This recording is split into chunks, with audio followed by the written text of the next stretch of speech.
What's going on, everybody? Hope you're having a good day. I'm just here to stream live for a couple minutes and talk about the attack in Sweden and also what's been going on in Sweden, Europe, the rest of the world, try to make some sense of it and tell both sides of the story. So hopefully sometime soon in the near future, we can come to a real solution. So somebody drove a truck into a department store, killing 4.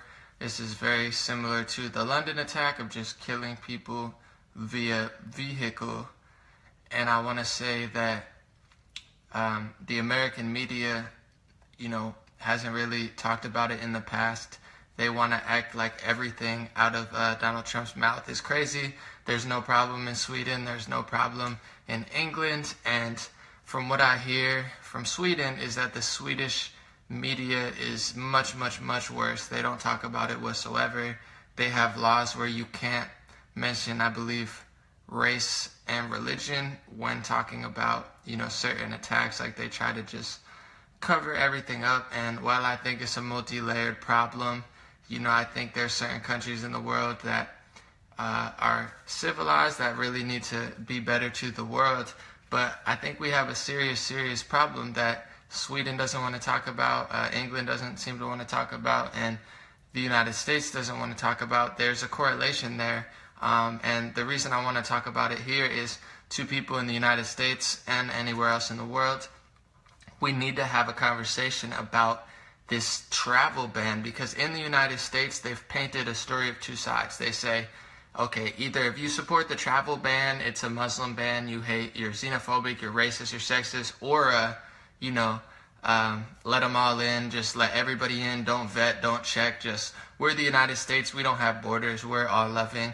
And that's a very, very dangerous conversation to be painted on both sides, because both sides, it's just simply not true. It's not one or the other. It's not, red or black. It's a complex issue, and there's a lot of refugee problems happening. You have to understand, just because in your head you say, okay, well, I love all people, so I want to just help everybody. That's fine, but there's other ways to help. We can create safe zones. There's millions of places within Europe and the Middle East that these refugees can go, but, they just keep bringing them to countries like Sweden, Germany, and France, and the thing is, they're not specifically taking care of them. It's like, what are they going to do with all of these people? In the United States, there's reports that show that up to 50% of people are living in poverty, close to the poverty line, below the poverty line. That's half of America in poverty. We don't even take care of our own people. We have murders all the time in our own cities.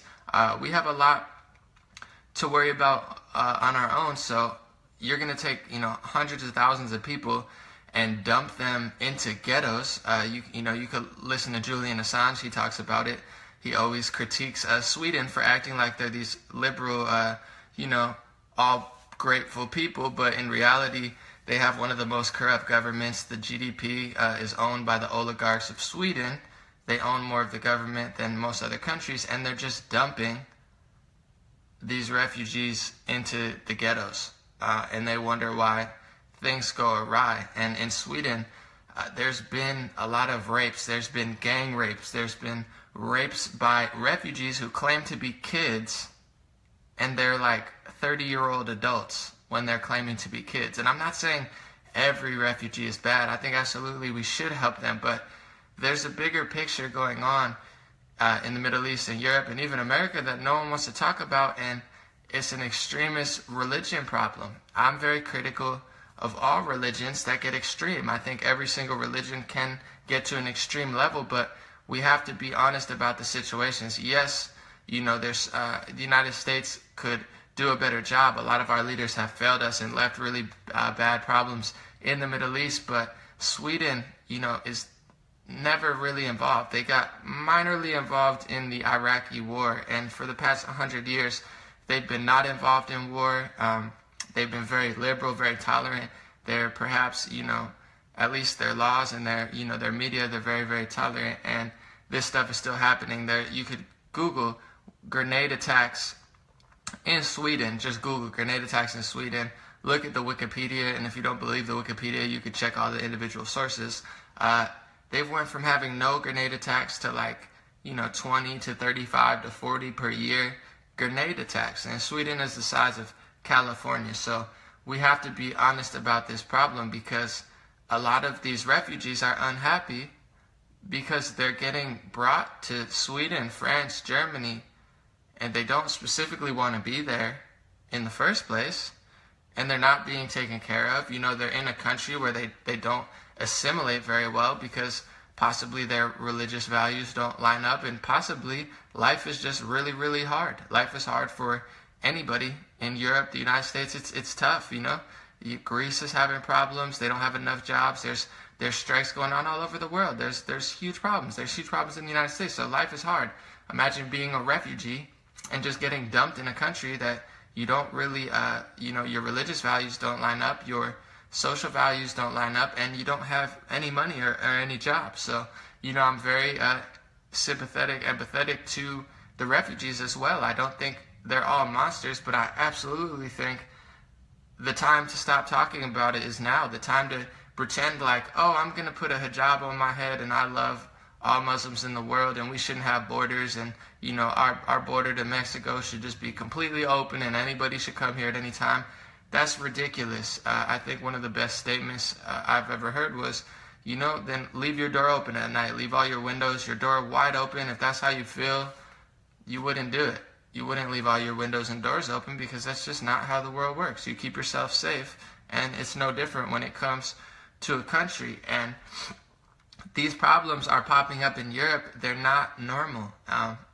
And I understand, like I said, I want to play both sides. I don't want to just be like, F these people. You have to understand there are countries that are intervening, and there's a lot of mistakes that the Western world has made, to upset some people. But at the same time, you have to understand, if you're part of these countries, France, Europe, Sweden, Germany, United States, and you have the media saying, just let these people in, you're racist if you mention it. You're not racist or sexist or xenophobic if you mention it, because it's a really big deal.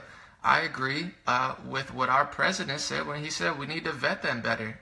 We absolutely should have a better vetting process, and possibly a temporary ban to figure out what this mess is, because Germany and Sweden, they didn't do that. They just let a bunch over, made it super easy, and now they're having huge problems because there are a lot of extremist Muslims who want to destroy Western civilization, and they'll say it for themselves. And once again, I'm not saying that they're being treated great in these countries. I think absolutely Sweden and France, the United States, we should try to treat our own people better. But I don't think it's a race or religion problem. I think all of these countries just don't really give a shit about the common person. And that's why it upsets me so much when people fight, oh, it's these people, white people, black people. These governments don't care about anybody. So it's not that they take in these Muslims and treat them bad because they just don't care about any of the lower or middle class people at all. But these people's religion clearly, is encouraging them to do violent attacks, or the extremist religion that they interpret. I don't think it's all people, and I think the peaceful people of every religion should work together. But I'm a little, I'm done with we can't talk about it. Half of the United States thinking that it's racist or xenophobic to talk about this problem because they don't see it. You talk to women in France, you talk to women who are born in America of all sorts of races and different religions. They'll say, people in America, the only reason that they feel that way is because they have the convenience to not have to deal with it yet. In France, they're talking about it. In Sweden, they're talking about it because it happens every day. Women can't even walk the streets sometimes at night without the fear of getting gang raped. There's multiple Facebook posts I've seen, people getting gang raped, getting beaten, getting, decapitated limbs. Like, this is not normal stuff for a country that's supposed to be liberal and peaceful, like Sweden. They're one of the most religiously tolerant, liberal media countries in the world, and they're having severe problems, and it's not a big state. So I think we should absolutely look into making safe zones and creating peace in these countries so we don't create a worldwide refugee epidemic. And a lot of our presidents in the past have not helped this factor. And I'm not going to be one of those people who sits here and just blames religion and refugees, because it's simply not true. There's a lot of other countries that have added to this mess, but I do think we have to be realistic, and we have to mention also, if we're going to say that, hey, there's countries in Europe and the United States has done their fair share, then why are we not allowed to talk about extreme religion and the fact that there's hundreds of thousands, if not millions, of people that want to literally destroy Western civilization? They don't like the United States, they don't like Europe, and they're being brought there many times against their will because people in Europe and the United States, they think, oh, let's bring them here. They don't even want to come here. Lots of times they're like, just leave me alone. I don't want to come to the United States. I don't want to come to Germany. I don't want to come to France. I regret coming here. I thought it was going to be better. It's not better. I'm living in the ghetto. I don't have any money. There's already no jobs and no opportunity in a lot of places in Europe. They don't even take care of their own citizens. That's why you're seeing Brexit, Marine Le Pen, possibly going to win in France, Donald Trump. It's not because everybody's racist and xenophobic and sexist. It's because the elites, the people in power, they don't even take care of their own people. So how are they going to bring 100,000 refugees who have extreme religious values, extreme religious beliefs, don't like Western civilization in the first place, and act like it's going to be okay? It's absolutely not a good strategy. And Sweden and London and Germany and France, they're paying the price. And, things happen in the United States as well. I don't think we're perfect, and I think we absolutely should settle our own issues, take care of our own people. But the refugee situation, I hope at least, God bless the people in Sweden, anybody affected, anybody there. God bless all the people of the world. But can we please at least now have a conversation about it? Can we stop painting it black and white? Can we stop painting it, okay, either you're a racist xenophobe, or open all the borders and everybody can come in? Because there's a lot of, subplots going on in the world right now, and I think absolutely Sweden is a big one. The fact that they're having all these grenade attacks, now these terror attacks, these rapes, these literally grown men posing as children, saying, oh, I'm a child refugee. They let in a bunch of fake children, and it's just 35-year-olds, men. So I think we should vet better. I think we should create safe zones, and I absolutely think the United States should rearrange their foreign policy a little bit and treat people a little bit better, create safe zones, and stop creating so much disaster. And I think, I hope that situations like this get people talking, get people working together, because I think the elites and the presidents of many countries, they prey on people to be stupid. They prey on people to fight. They prey on people to argue with each other, race, religion, sex. They don't want you to be smart. They don't want you to be, woke. They don't want you to be in the know. So I think watch the actions of our president. Don't just blindly follow him. Watch the actions of what's going on in the world. Don't just blindly, be a supporter of something, because if people pay attention, I think that's what they're preying on, is people not paying attention. But, there's a lot going on, not just in Sweden. I know the United States is meeting with China. North Korea is launching, ballistic missiles into the sea. There's a lot of situations going on right now in the world, and it's, this Sweden thing is very sad. God bless Sweden, but there's a lot of impending stuff, and I just pray and hope that the United States, Europe, people of all religions all over the world really get with it and stop fighting, because I truly believe, as Albert Einstein said, World War I believe the quote was World War I was fought with, guns. World War II was fought with tanks. I don't know what World War III is going to be fought with, but World War IV is going to be fought with sticks and stones. And of course, Albert Einstein meant World War III is going to be the last world war. We can't elevate it to that level. We have to de-escalate it. And I pray that people in Europe, the leaders, and, our president can really have these conversations and make the world a safer place, because there is an extremist problem going on in Europe. They took in a lot of people from war-torn areas, from very extremist areas that don't blend in with Western civilization. So I think we have to be honest about that.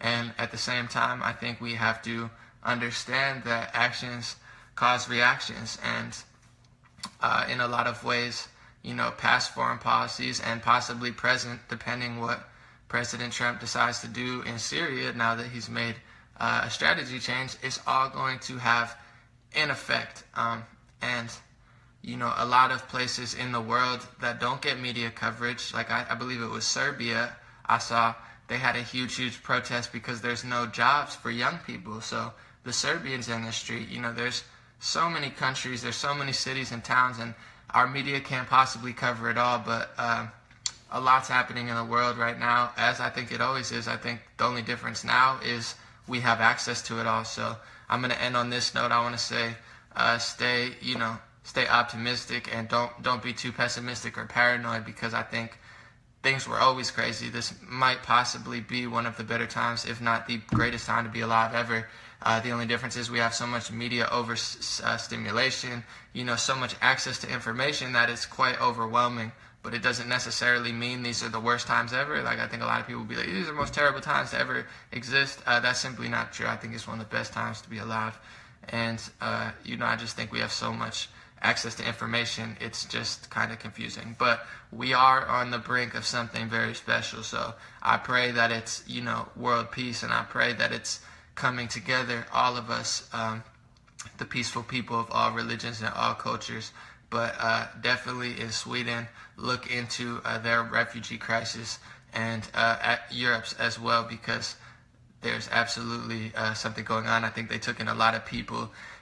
They didn't vet them very well, but also, what do you do with people that you don't even take care of your own people? How do you take 100,000 people in? Like, they're not staying in the penthouse. They're not staying at Meryl Streep's mansion. They're not staying, with Michael Moore. They're being dumped into the ghettos, and that's not fair to them, and that's not fair to the people of Sweden. So I think it's a lose-lose. I think we should create more safe zones, and figure out places that they could go, because they're not looking to leave their home country. They're looking to just not be at war all the time. So that's my take on the Sweden attack. I think we should have this conversation, and to prevent further attacks in United States and in Europe, I think we have to have this conversation, and not just paint it as racist or not racist, because that whole narrative is getting really old, and it's also pretty dangerous. So thank you guys, much love, and have a good week.